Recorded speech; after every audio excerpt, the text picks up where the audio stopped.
Bonjour, dans cette vidéo, on va parler de l'eau dans des situations d'urgence, dans des situations critiques. En fait, j'avais abordé un peu le sujet à propos du kit d'urgence 72 heures, hein. J'avais fait une vidéo sur le sujet et on avait parlé de différents types d'équipements que vous devez avoir.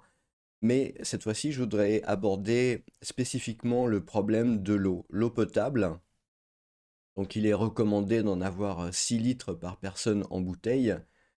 En tirant un peu, ça fait 4-5 jours d'eau en fait finalement. Donc c'est pas vraiment quelque chose qui est à mon avis suffisant. Il faut bien voir une chose, c'est que là c'est un article qui date d'il y a très peu de temps, le 16 août 2024, et on voit nouvelle crainte de sabotage. Près d'une caserne en Allemagne, l'eau potable pourrait avoir été contaminée. Donc vous voyez que c'est relié à la guerre, nécessairement. Et donc, c'est vraiment un problème. En fait, l'eau, c'est quelque chose de très particulier dans notre société parce que finalement, on ne se pose pas la question, hein. C'est ça qui est important. C'est pour les gens qui sont jamais expatriés, qui n'ont jamais été dans des pays en voie de développement, etc. La question de l'eau ne se pose pas. Je veux dire, vous allez n'importe où, vous trouvez des bouteilles d'eau qui n'ont pas de problème. Vous allez boire de l'eau du robinet, voilà, il n'y a pas de souci particulier, hein, voilà. Si vous buvez de l'eau du robinet, il n'y a pas de problème, vous ne vous posez pas la question. Même éventuellement dans les sources ou les choses comme ça, pas trop un problème. Quand vous avez été en expatriation à l'étranger, c'est pas du tout le cas. Je veux dire, quand vous allez acheter une bouteille d'eau quelque part, eh bien vous avez intérêt à vérifier que la bouteille d'eau, elle n'a pas été ouverte avant. Quand vous prenez de l'eau du robinet, il faut la faire chauffer ou faut la purifier parce qu'elle n'est pas propre à la consommation telle qu'elle. Donc c'est vraiment d'autres habitudes. Et c'est des habitudes finalement de temps de crise en fait, hein. Les gens qui sont expatriés dans des pays comme ça, en voie de développement ou sous-développés, en fait, eh bien, quelque part, ont un peu une meilleure idée de ce que c'est que la gestion de l'eau en temps de crise. Et surtout, à mon avis, le plus important, c'est ils ont conscience que l'eau, c'est pas quelque chose qui vient naturellement et que ça peut être très difficile à avoir. Donc c'est pour ça, quand on parle de kit d'urgence 72 heures, moi, ça me paraît un peu... bon, pour 72 heures, c'est bien, mais 72 heures, ça fait 3 jours. C'est pas vraiment pour moi, c'est pas vraiment suffisant. Je regarde sur un site suisse, on voit recommandations, prévention contre le sabotage des systèmes d'alimentation en eau potable. C'est quelque chose qui est prévu dans nos sociétés occidentales. On a effectivement, bon, je n'ai pas été voir dedans, hein, c'est payant, etc. Mais vous avez quand même tout un tas de réglementations, de pratiques, de bonnes pratiques pour sécuriser les approvisionnements en eau parce que c'est quelque chose d'absolument vital. Imaginez demain une ville sans approvisionnement en eau. Tout d'un coup, on passe d'une ville de 2024 disons, au XVIIe siècle ou XVIe siècle, à l'époque où bah, il n'y avait pas l'eau courante, où il fallait chercher l'eau à la fontaine, etc. Donc, c'est ça vraiment, c'est extrêmement compliqué. Et en plus, c'est compliqué, mais on le voit, hein, ça peut éventuellement être la cible d'attaques, de sabotage, de choses comme ça. Et puis, tout simplement, ça peut aussi tout simplement dysfonctionner. C'est-à-dire qu'il peut y avoir à un moment donné, pour une raison ou pour une autre, une panne, un problème. Ça peut être la station d'épuration qui marche plus ou ce genre de choses-là. Et à ce moment-là, bah, il y a plus d'eau. Donc, ce qu'il faut bien comprendre, à mon avis, dans ce qui est donné là, quand on dit coupure d'électricité, de gaz, d'eau courante, lorsqu'une catastrophe majeure survient, les premières 72 heures sont souvent les plus éprouvantes. Ouais, mais si vous voulez, ça, c'est les 72 premières heures dans le cas de paix. C'est-à-dire, ce qu'on a connu jusque maintenant en 2024, depuis maintenant des dizaines d'années en Europe, c'est quand même la paix. C'est-à-dire que la guerre n'avait jamais été quelque chose dont on avait à se soucier, surtout depuis la fin de la guerre froide. Donc, le fait d'avoir des réserves, en fait, c'est quelque chose, ce sont des réserves en fait de temps de paix, c'est-à-dire ce sont des réserves dans lesquelles il y a peut-être un dysfonctionnement qui va arriver. Par exemple, vous pouvez avoir une grosse coupure d'électricité, ou vous pouvez avoir une grosse coupure de gaz, ou une grosse coupure de courante. Et puis voilà, c'est-à-dire que c'est vraiment un accident ponctuel qui arrive sur une partie de l'infrastructure. Et comme on est en paix, eh bien toutes les énergies peuvent être rassemblées de manière à faire en sorte pour que cet accident soit réparé le plus vite possible. Seulement, quand vous êtes en temps de guerre, hein, où éventuellement il peut y avoir, même si c'est pas le temps de guerre à proprement parler, ça peut être bah, l'implication plus ou moins proche dans un conflit qui draine des ressources, mais ça va être aussi, par exemple, bah, une augmentation du nombre de sabotages ou ce genre de choses-là. À ce moment-là, ça peut poser problème. Ce qui est évident, c'est par exemple ce qui s'est passé pendant la pandémie. Je pense que la pandémie, c'est vraiment un très bon exemple de ce genre de situation. C'est-à-dire que, bon, il n'y avait pas a priori de catastrophe physique quelque part, d'infrastructure, mais c'est tout comme. C'est-à-dire que à un moment donné, les gens ont été obligés de faire la queue pour aller chercher à manger, pour aller chercher même de l'eau. On a vu les gens se précipiter vers le papier toilette. Donc, quelque part, on était vraiment dans ce genre de situation. Et je pense qu'il suffit de se rappeler de ce genre de situation pour comprendre quels sont vos besoins en cas de crise. Voilà. Et moi, ce que j'ai noté, c'est que en fait, c'était nécessaire d'avoir des réserves qui allaient bien au-delà de 2 3 jours. Il fallait avoir à ce moment-là des réserves pour plusieurs semaines. Et quand je dis plusieurs semaines, ça veut même dire, disons, 2 3 mois, de manière à faire en sorte que la période difficile passe. Parce que cette période de confinement, hein, a été vraiment emblématique d'une situation de crise, en fait. C'est vraiment tout à fait ça. Bon, heureusement, quelque part, le transport d'aliments, d'eau, enfin des choses vitales n'a pas été encombré. Donc ça, c'est vraiment une très grosse chance, hein, parce que finalement, ça aurait très bien pu se produire aussi que bah, la nourriture et puis l'eau ne puissent plus arriver de manière régulière dans les magasins, dans les grandes villes, hein. Je veux dire, c'est tout à fait possible. À ce moment-là, et c'est nécessaire d'avoir des réserves pour, voilà, disons, entre 2 et 3 mois de réserve, de manière à pouvoir faire passer la crise tranquillement.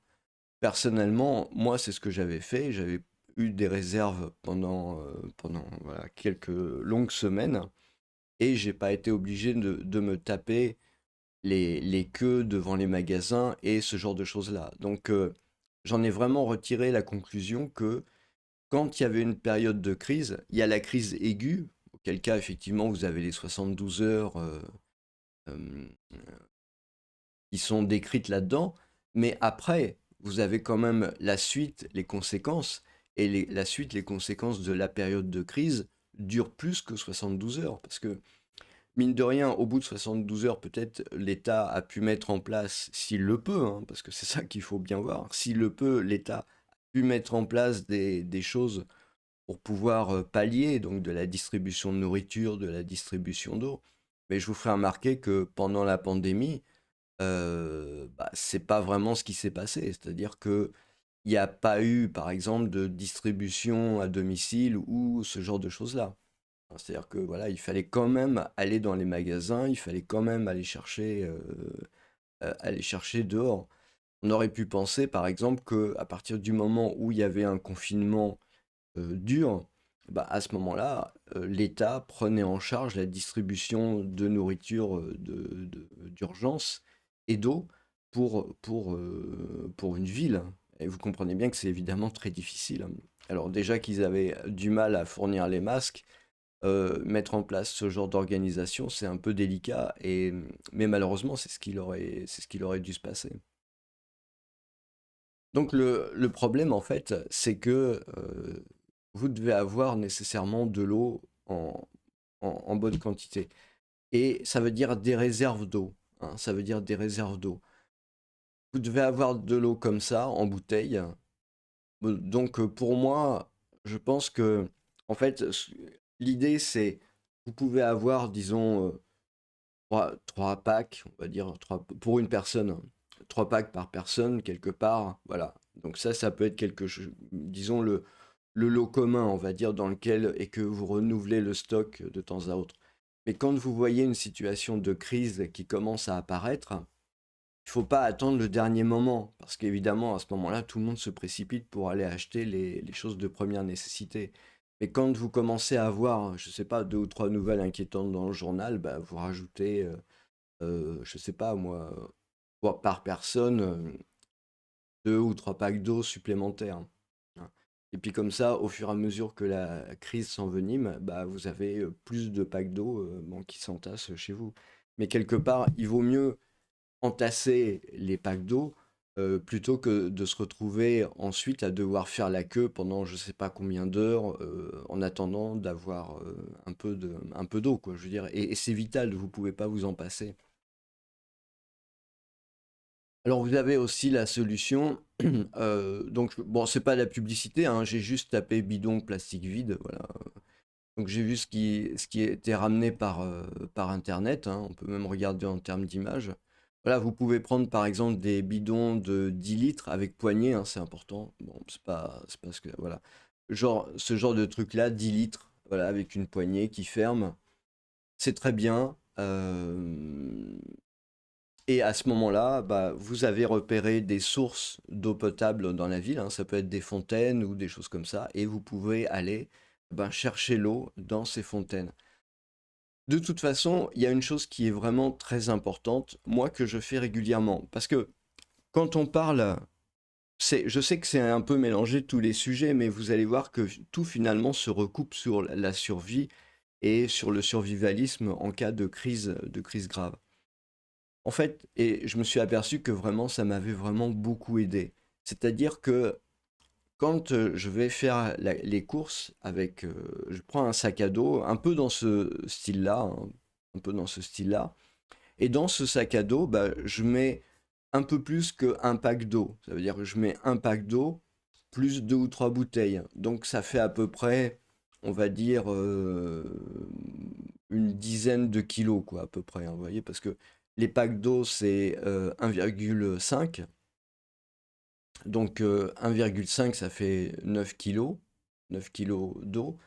Plus vous rajoutez derrière deux bouteilles, ça fait 3 kilos supplémentaires. Donc vous êtes arrivé à peu près à 12 kilos. Voilà, 12 kilos. Encore une autre bouteille, ça fait entre 14 15. Donc vous voyez un peu l'idée. Vous voyez un peu l'idée. Donc quelque part, vous pouvez vous entraîner comme ça à transporter bah, une dizaine de kilos avec le sac à dos en temps de paix, en temps normal. Et vous pouvez faire cette opération comme ça toutes les semaines.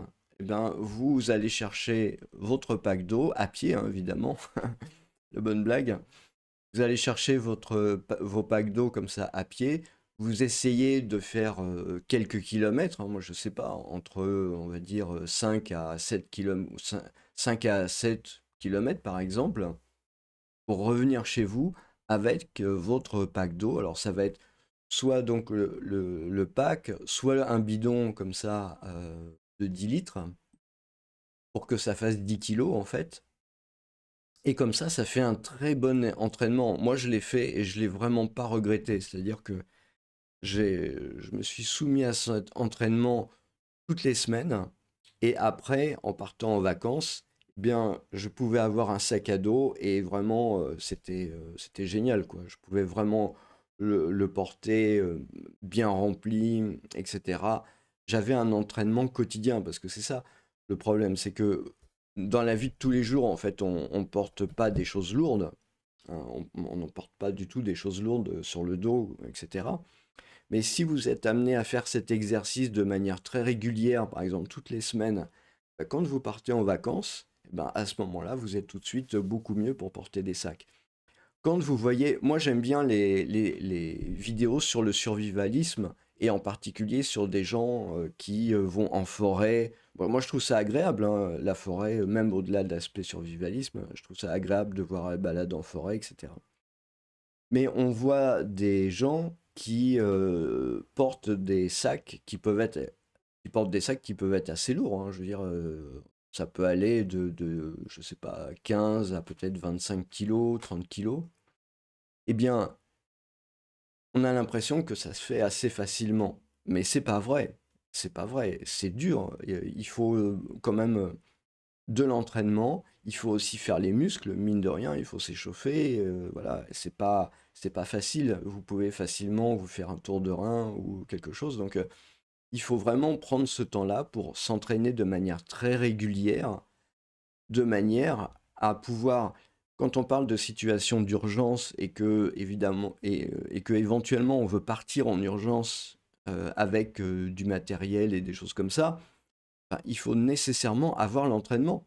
Si vous n'avez pas l'entraînement au quotidien, vous allez avoir beaucoup de mal à mettre tout le matériel nécessaire puis à faire des kilomètres avec. C'est ça le problème.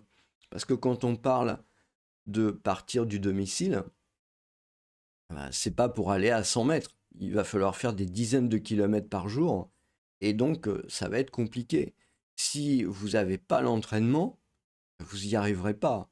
C'est-à-dire qu'au bout d'un moment, vous allez être obligé de vous débarrasser de choses ou tout simplement, ça va vraiment être très difficile. Vous allez vraiment avoir un problème. Vous n'allez pas avoir l'équipement. Vous aviez prévu un certain équipement avec un certain poids. Donc ça aussi, c'est important, hein. Faut faire comment dire, vos équipements en fonction du poids que vous pouvez porter. Et justement, je trouve que la gestion de l'eau, elle permet, elle permet de faire cet entraînement. C'est-à-dire que non seulement vous gérez votre eau, mais en plus, vous vous entraînez physiquement en cas de problème. Et je trouve ça vraiment génial. Parce que on oublie, euh, encore une fois, je vois pas mal de chaînes de survie, etc., dans la nature, tout ça, c'est très sympa, j'aime beaucoup. Mais ce que les gens oublient de dire, enfin les youtubeurs, qui est évident, c'est pour ça qu'ils le disent pas, hein, mais pour moi ça me paraît évident, c'est qu'il faut de l'entraînement. Sans entraînement, sans un entraînement hebdomadaire, ça devient très très compliqué de pouvoir prendre en charge de partir comme ça, par exemple, une semaine à pied pour rejoindre un point de sécurité, par exemple. Ça, c'est vraiment quelque chose de très difficile. Si vous devez commencer à vous taper 30 kilomètres par jour avec comme ça toutes les semaines, vous voyez, en une semaine, hein, en 5 jours, vous allez faire 150 kilomètres. Et puis en 7 jours, vous allez faire à peu près 180 kilomètres si vous arrivez à tenir le 30 kilomètres par jour. Donc, vous voyez, quelque part, il vous faut un entraînement. Je veux dire, alors, les 10 kilos que vous allez porter toutes les semaines, ça ne sera pas du tout les 30 kilos que vous allez mettre peut-être dans un sac de survie, etc. Parce qu'il faut compter la bouffe, hein. Je veux dire, si vous partez pendant une semaine, il faut vous nourrir, hein. Donc ça va peser. Et donc c'est ça qu'il faut en fait, il faut en fait vous entraîner. Si vous n'êtes pas entraîné, et ça se fait au quotidien sur une longue durée, hein, c'est pas un truc que vous pouvez vous entraîner 3 semaines avant, ça marche pas comme ça. Il faut que ça soit un entraînement régulier, il faut que vous ayez vraiment un entraînement sportif. Donc l'eau, c'est vraiment ça qui va vous permettre, hein, le transport de l'eau, c'est vraiment ça qui va vous permettre quelque part de vous renforcer au niveau au niveau de la colonne vertébrale, de tous les muscles que vous pouvez avoir sur la partie haute du corps. Et puis ça va vous entraîner à porter des charges. Euh, alors évidemment, vous pouvez mettre plus si vous vous sentez capable de mettre plus, hein, mais je veux dire, pour moi, 10 kilos, vous voyez, un pack, ça me paraît un minimum. Voilà, ça me paraît un minimum. Si vous n'êtes pas capable de porter un pack sur, allez, disons 7 km, on va dire, à ce moment-là, bah, dites-vous bien qu'une évacuation d'urgence, ça va devenir très compliqué. Et à ce moment-là, il faut trouver d'autres solutions. Je ne sais pas, peut-être vous devez absolument avoir un vélo sous la main, ou vous devez peut-être avoir, je ne sais pas, un véhicule. Enfin, les véhicules, ça peut être compliqué, donc ça peut être vélo parce que ça permet de passer un peu partout, etc. Avec des choses pour pouvoir transporter le poids. Vous voyez, il y a un peu tout ça qu'il faut un peu, il faut vraiment réfléchir, hein. C'est vraiment très très important. Et donc, vraiment, j'insiste là-dessus. En fait, pour l'entraînement, vous avez deux choses. Vous avez l'eau, et puis vous avez, mais ça, c'est pas l'objet de cette vidéo, mais vous avez aussi les boîtes de conserve. Parce que vous pouvez faire la même chose avec des boîtes de conserve. Les boîtes de conserve pour une personne, vous avez 400 grammes, à peu près 400 grammes, à peu près 400 grammes. Donc vous voyez, hein, vous en mettez 10, ça vous fait 4 kilos. Vous en mettez 20, ça vous fait 8 kilos. Vous en mettez 30, ça vous fait 12 kilos. Donc ça peut faire vraiment un très bon, aussi un très bon exercice. Mais s'entraîner, c'est important. Et je pense que ce soit un bidon de 10 litres ou bien un pack de bouteilles d'eau, c'est vraiment indispensable pour faire un entraînement alors hebdomadaire ou 2 fois par mois, quoi. Je veux dire, voilà. Mais moins ça me paraît difficile parce qu'il faut vraiment un entraînement des muscles. Il faut vraiment que votre corps apprenne quelque part à porter ce poids. Donc ça va être vraiment quelque chose de très important.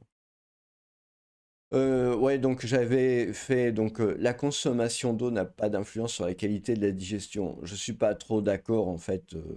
Alors il y a peut-être pas eu d'études, mais moi c'est quelque chose que je pratique maintenant depuis quelques années, c'est-à-dire que j'ai décorrélé la boisson de la nourriture.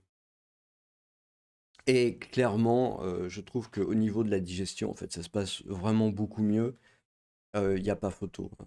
Donc, et ça, alors je bois après, hein, éventuellement, même juste après le repas, je peux prendre un café, par exemple. Je mange sec, c'est-à-dire sans boire d'eau. Mais quand vous mangez, il y a de l'eau quand même. Je veux dire, même des pâtes, elles ont pris l'eau. Vous mangez des salades, il y a de l'eau à l'intérieur, même la viande. Enfin voilà, de toute façon, il y a quand même toujours de l'eau dans ce que vous mangez. Voilà. Et ensuite, eh bien, c'est possible hors des repas. Hors des repas, bah, à ce moment-là, vous pouvez boire tant que vous le souhaitez. Et ça pose, à mon avis, beaucoup moins de problèmes. Alors maintenant, je sais que la France, par exemple, c'est un pays où il y a beaucoup de fabricants d'eau en bouteille, hein, donc voilà, je ne sais pas ce qu'il en est.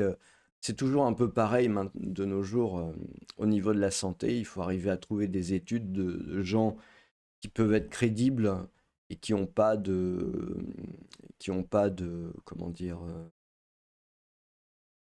de d'intérêt, qui n'ont pas de conflit d'intérêt, hein. Voilà, ça c'est important. On peut voir, on peut voir quand même beaucoup de choses sur le sujet, hein. En fait, la question se pose assez souvent. Aucun article scientifique n'atteste à ce jour cette thèse, mais moi je suis pas tellement d'accord. Il faudrait voir ce qu'il en est. Et je trouve qu'on se sent en fait beaucoup mieux de cette manière-là. Ça veut pas dire qu'il faut pas ça veut pas dire qu'il faut manger sans avoir de l'eau à portée de main. Je veux dire, si vous sentez que vous vous étranglez ou quoi, je sais pas, boire de l'eau, ça peut être une solution, hein. Je veux dire, c'est pas non plus une religion, hein. Mais voilà, voilà un peu l'idée. Et surtout, ça apporte l'avantage en survie, hein, de ne pas avoir besoin de boire en même temps que vous mangez. Parce que quand vous êtes en survie, eh ben, à ce moment-là, quand vous êtes en survie, vous n'avez pas nécessairement à portée de main l'eau en même temps que vous allez manger. Parce que vous allez avoir vos aliments, d'une part, et éventuellement, vous devez aller à un point d'eau, prendre le temps de purifier l'eau. Donc ça va passer par, soit vous la faites bouillir, puis il faut attendre qu'elle refroidisse, mine de rien, c'est un peu bête, mais c'est comme ça. ça va être mettre des cachets, des purifiants d'eau, hein, dans le, voilà, des choses, purificateurs d'eau, donc pastilles, voilà, des micro-purs ou des choses dans ce genre-là, en fait, hein. Bon, pareil, hein, je fais pas de publicité, vous les voyez toutes, hein, c'est pas... il y a pas mal de choses qui existent, hein. Donc, mais il faut du temps, en fait, pour que ces trucs-là fassent effet, il faut quand même quelques dizaines de minutes. Donc, voilà, vous n'avez pas nécessairement tous les trucs à portée de main tout de suite. Donc, ça peut être une bonne idée comme ça de décorréler la prise d'eau de la prise de nourriture de manière à ce que vous ne soyez pas stressé par le problème. C'est-à-dire que vous pouvez éventuellement manger à un moment donné et puis vous trouvez un point d'eau, je ne sais pas, 3 ou 4 heures plus tard, bah, vous allez boire à ce moment-là, vous allez faire vos réserves d'eau, etc. Euh, et ça vous stressera pas plus que ça, parce que vous serez habitué. Voilà, il n'y aura pas vraiment de problème. Alors que si vous voulez absolument avoir votre verre d'eau avec la nourriture et que vous êtes en train de faire une marche, etc., bah, ça peut rendre les choses plus compliquées. Donc, parmi ce qui est nécessaire, hein, j'ai parlé des pastilles, mais vous avez aussi bah, des filtres qui sont des filtres statiques, donc qui peuvent être intéressants, ou à charbon, hein, ou à charbon, parce que le charbon, bah, ça permet de nettoyer un peu toute l'eau. Donc ça peut être vraiment une très bonne solution. D'ailleurs, on voit même que le bâton de charbon actif améliore la qualité de l'eau potable et permet de s'affranchir de l'eau en bouteille. Voilà. Donc vous voyez, il y a des solutions quand même qui peuvent être assez intéressantes au niveau de l'eau. Et donc ensuite, vous pouvez les mettre dans les bidons en plastique une fois que vous avez purifié l'eau, etc. Vous voyez, il y a plein de solutions en fait sur cette gestion de l'eau. Mais pour moi, ce qu'il faut vraiment retenir, si vous voulez, c'est que l'eau, en temps de crise, une réserve de 72 heures par personne, c'est vraiment pas suffisant du tout, hein. Parce que la crise, encore une fois, elle est très aiguë, très ponctuelle. D'ailleurs, ils le disent, hein, c'est euh, lorsqu'une catastrophe majeure survient, les 72 heures sont souvent les plus éprouvantes parce que, bah, en fait, il n'y a pas d'accès quelque part au service de sécurité civile, ce genre de choses-là. Mais, mais quand la situation devient tendue, à ce moment-là, il faut nécessairement avoir beaucoup plus de réserves. Ça, c'est vraiment quelque chose qui est vraiment très important. Donc voilà, je voulais vous parler de l'eau, hein, ça me paraît une bonne chose que d'en parler. Il faut savoir que quand même le risque existe, hein. Je veux dire, à un moment donné, il faut quand même regarder les choses en face. Le risque existe. Et si c'est pas un risque disons, quelque part militaire, bah, ça peut être un risque d'accident ou de rupture de liaison ou de ce genre de choses-là. Ou même comme on l'a vu pendant la pandémie, quoi. Je veux dire, encore une fois, les gens qui avaient pris suffisamment de précautions et qui avaient, disons, prévu un peu pour quelques semaines, quelques mois de réserve, bah, le jour où la pandémie est arrivée et où il y a une clôture générale, eh bien, bah, voilà, ils avaient de quoi faire. Alors, c'était pas nécessaire de prévoir ça 3 ans avant la pandémie, hein. D'ailleurs, c'était pas possible. Mais au moins, quand on commence à voir un peu les premiers éléments arriver, etc., on peut se dire qu'il peut y avoir ce genre de problème. À ce moment-là, ça coûte rien d'avoir un peu plus de réserve. Et puis si c'est une fausse alerte, bah, il y a les réserves qui sont là et ça permet de vivre dessus et éventuellement ben, d'avoir moins à aller faire les courses plus tard. Donc je veux dire, c'est pas de l'argent perdu, c'est pas de l'énergie perdue, et ça permet, au cas où il y a un problème, bah, d'être protégé. Voilà, bah écoutez, je vous remercie beaucoup, puis je vous souhaite une bonne journée.